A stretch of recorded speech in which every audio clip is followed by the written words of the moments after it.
ஒரு மாந்தோப்புதான் சிறு மாறாப்பு போட்டு ஆளாகி ஏங்க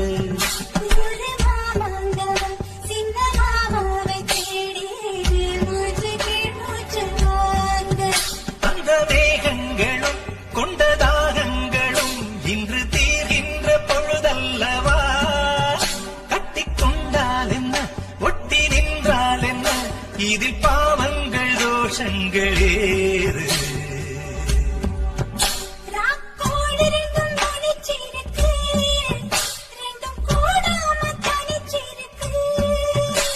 உள்நாடிதான் நெருப்பா கொதிக்க நடுச்சாம வேளையில் வாடையடிக்க கண் பார்வைதான் பழமாச்சிலக்க மெதுவாவே நீ மின்னடிக்க கோழி ரெண்டும் முடிச்சிருக்கு ரெண்டும் கூடாம தனிச்சிருக்கு கோழி